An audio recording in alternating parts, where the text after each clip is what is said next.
5 years ago, I got a message from someone with a pumpkin avatar on Instagram saying, "I think I'm your neighbor." And today, that neighbor is Jacques the Garden Hermit, who's been on the channel for many years now, and I'm standing in his garden that he built way back in the pandemic for about $1,000 that now, in peak season, provides him and his family 90% of their own produce. So I figured, let's show everyone an update of the garden and what it looks like today. All right, let's do it, Jacques.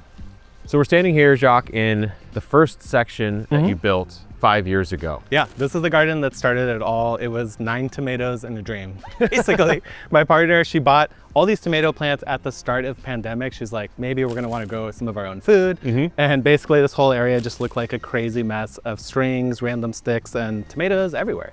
Today, it's a little more organized. I've started to develop proper beds. And now my goal isn't to just grow tomatoes that I love to eat, but more of the food that we all want to eat throughout the year. So even right here, I've got 8 corn plants. This is going to give me about 2 ears of corn per plant. So 16, that's enough corn for a family. You don't really need much more corn than that unless you're storing it. And I just want to eat it fresh because it's so much better. I could pretty much start a little patch like this that really doesn't take that much space every month and have corn from June all the way out through August. And that's much better to me than having like 60 ears of corn that now I have to figure out what to do with. Both of us have done. We before. have done that. I'm learning slowly but surely. I'm seeing, compared to the last time we came through your property, it's way more lush in here, and you're using a lot of different ways of growing, because back in the day, you had this bed, and that's it, and then everything else was in ground, which there's still a lot of in ground, but you're using a lot of support structures here. You've got some trees that look new, you've got some raised beds going on, and overall, like, you're getting, to me, it seems like you're getting a lot more production out of this space. I am getting a lot more production. I think most of it has to do with like that corn discussion where I'm not just growing a mass quantity of one thing. And it looks more full because I've had so many flowers through the years that I've allowed them to self-seed. But I'd love to show you actually some of the new stuff and the structures over there, because the tomatoes are looking really good for this time of year. Tomatoes in April, that's epic. So now I know what it's like to be this tall and look down on my garden. It's a different perspective. It's a new vantage point for you, Jacques. So you've got tomatoes. I want you to tell me, you're a prolific tomato grower. I would say you're the certified tomato grower here at Epic. I grow them, you grow them on a different level, and I'm comfortable and man enough to admit that. So you've got, it looks to be about 5 or 6 going right now. I don't think these are the only tomatoes you have, but these are the earliest tomatoes you have. No, that's true.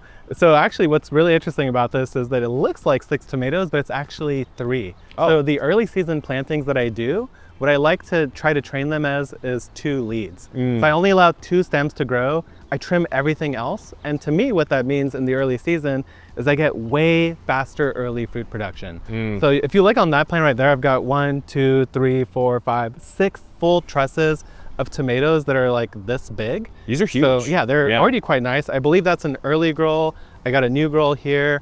And at the end, I have to put a sun gold. I want a little bit of that early cherry tomato. And I've already harvested a couple off that. So that's been pretty sweet. Yeah, there's one just around the corner there. Nice and ripe, not quite yet. You probably ate all the good ones. I did eat all the good No, ones. what's interesting about this production-wise is you're going double leader. So for those who don't know, a leader is basically that main stem. So you can take one of the tomato offshoots or suckers, make that your secondary leader. So I got confused because I didn't look down at the soil. Exactly. So these 2 are from the same plant. These 2 are from the same plant. And these 2 are from the same plant.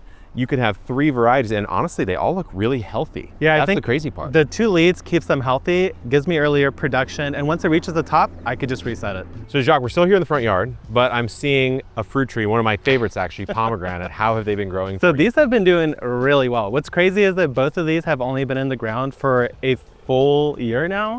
And this one up front is the Texas pink that we sell at Epic Gardening, and it's covered in flowers. I'm extremely excited to get a harvest off of it. You haven't gotten fruit yet? I think I got 1 small one last year on the first year. So I'm pretty good to see how big it is now and to see that it has at least a dozen flowers on there. When you talk about production at home, a lot of times we think about beds, which we'll talk about this in a second, but provided you can give a couple years of setup, now the orchard that you and I planted 4 or 5 years ago at my property is producing so much citrus and fruit, I don't even know what to do with it.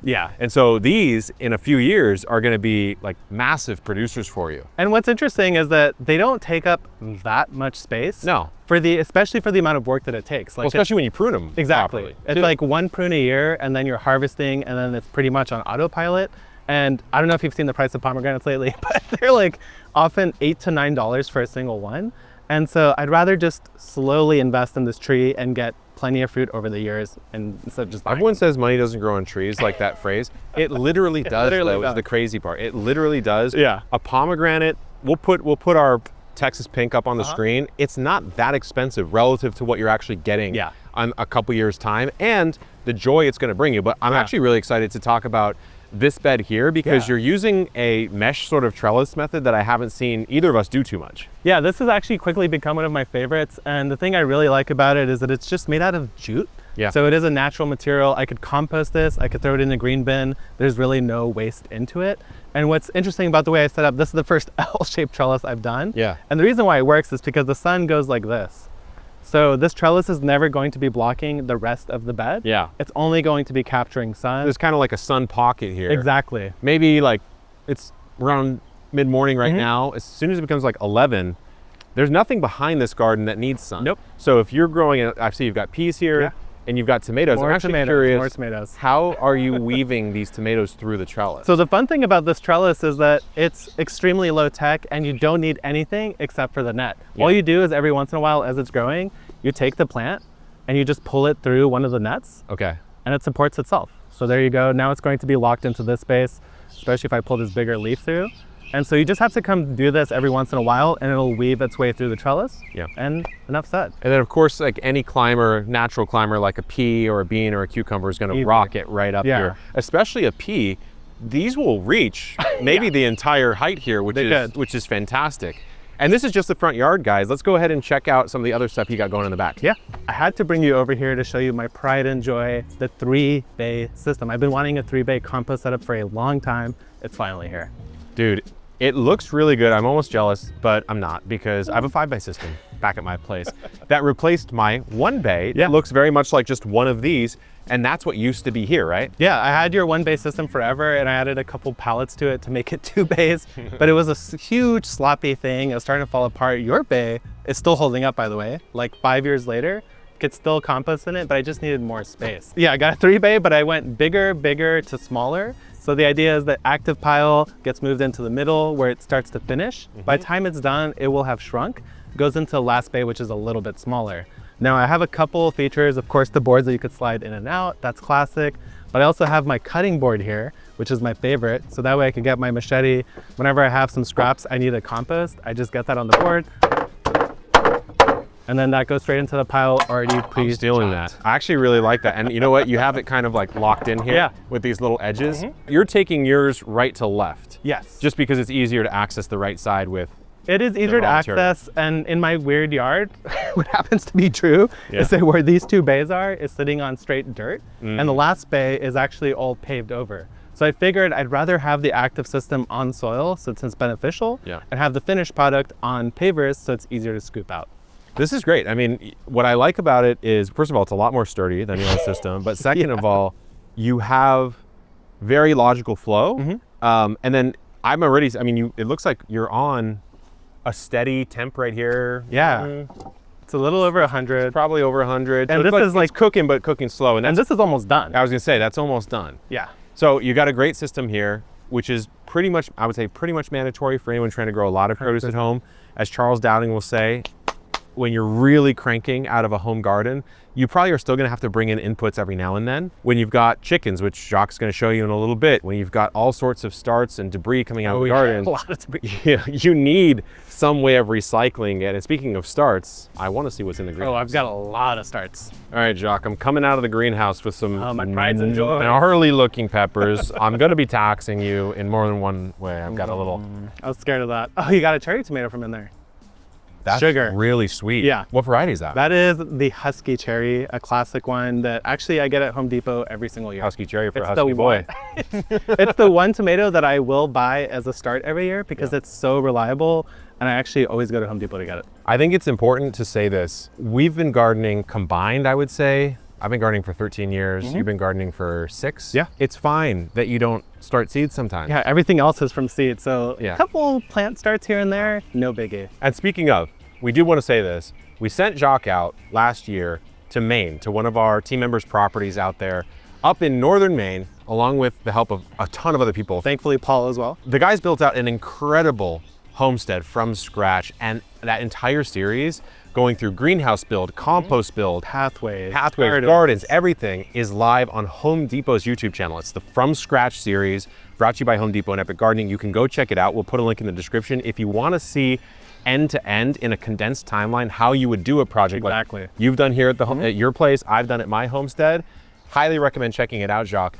But talk to me. Yeah, so right here, these are all the pepper seeds that I started from scratch. They were in 6 cells. I potted them up into these 4s, and that's where they're at today. You could see quite robust. These Really are healthy. ready to go into Those are very, very I'm healthy. Very proud of them, as well as my tomato jungle here. I've got tomato starts all over the place, and again, they look really healthy this year. And I don't know what I did differently. Maybe I'm just paying more attention to them. Well, the question I have is, a question we'll get a lot from those of you watching is, I can start seeds, but they always get a little bit like sort of stunted, or they don't really get to the point where they look this healthy. I mean, I'd call this nursery grade. 100%. You know? If I had saw this at the nursery, I would be ecstatic. I'd be like, oh yeah, let me have those. Yeah. And so the main thing here is that you do have to pot up. I think people want to skip potting up because it's not fun, but that pot up into new soil really gives them a lot of vigor and life. That is why they got this big. I also do dilute fertilizer like every week, basically once a week, and that gives them everything they need to grow. And the last thing is time. I think a lot of people get impatient.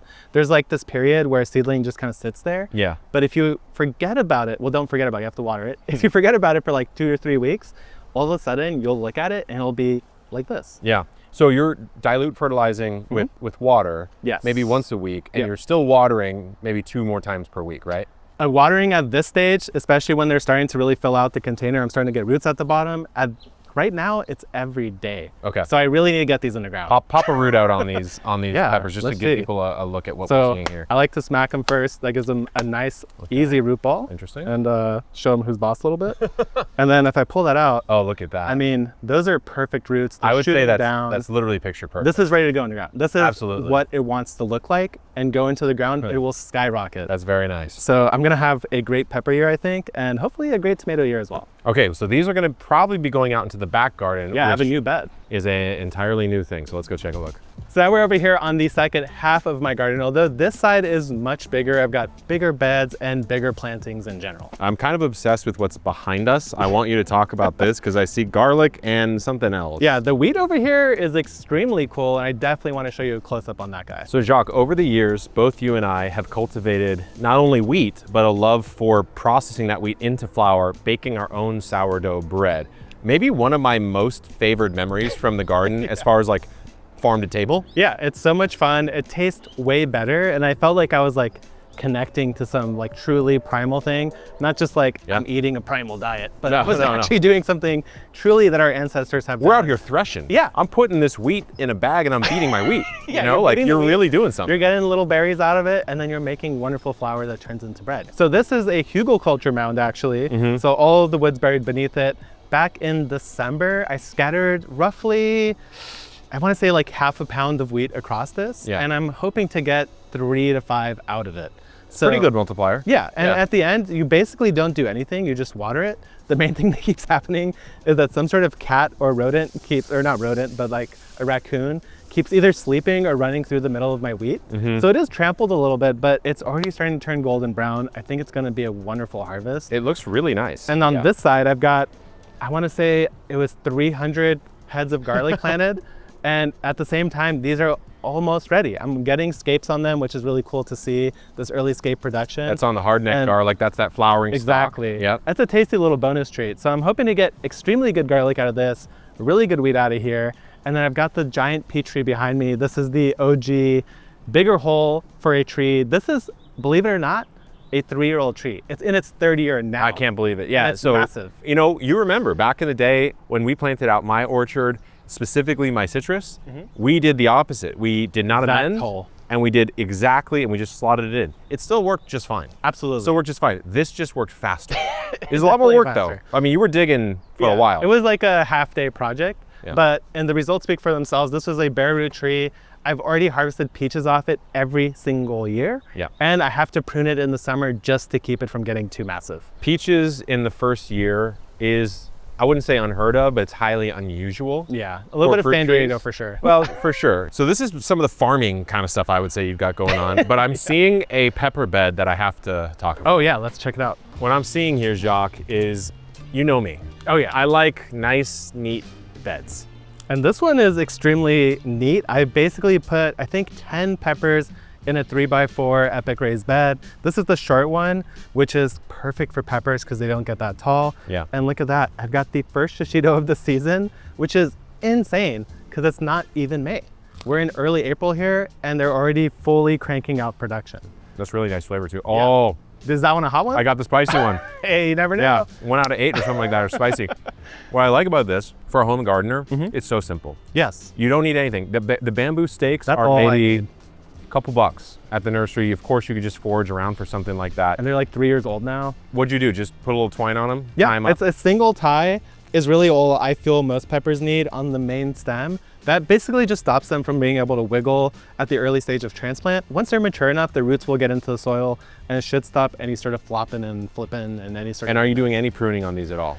zero pruning. In general, I just honestly never prune a pepper. Yeah. I feel like there might be some benefits, but I find that if the pepper has everything it needs, it will just grow fine and you don't really have to do any. Well, we've done an experiment Yeah. where on a smaller pepper, pruning it early in the season when you have a long season can increase the yield. It Yep. seems like it, but there's not really a need to No. ever do it. No. And then speaking of density, for home production, you're getting about 90% of your produce in the summer for a family of 6 Yep. from this property. Yeah. So you got to plant dense. Yeah, I have right? to plant densely. And this is a perfect example right here. This is a 4x4 raised bed. And within it, I can't remember if it was 100 or 120 onions. And this is all whites and reds. Behind you, I have my yellow onions. Yeah. But the nice thing about this method is if you want to pull one of these, Yeah, I was going to say, can I do a yeah, quick pull? please do. Because what I like to do is plant extra tight. And then throughout the spring season, I'll harvest the ones that look like this. These will get roasted whole either on the grill or just cut them up. They're much sweeter. They're so full of flavor, and that gives space for every other onion to now size up and yeah. reach its full potential. And honestly, this is a cookable stage. Yeah, I mean, that's you a could spring onion at the grocery you store. could totally let this get bigger, but you don't have to. And also this one, bit of a floppy neck on it. Ready to go. Might have been time to pull it. Okay, the backyard garden, absolutely cranking it. Behind us, I see a jungle. Yeah. And I want to venture into the jungle because there's not what you think inside there. Yeah. So I feel like I'm walking into Jurassic Park, no joke. A little bit. Because you got these artichokes here, which have always felt like a prehistoric plant to me. I There's guess maybe the something shape. about it. They're huge, the leaves are massive, and they're very serrated. It looks kind of aggressive. Something that is not small is whatever on earth is happening right here. I good mean, question. I know the plant. Yeah. And this is the plant where I say money does grow on trees because this is passion fruit, guys.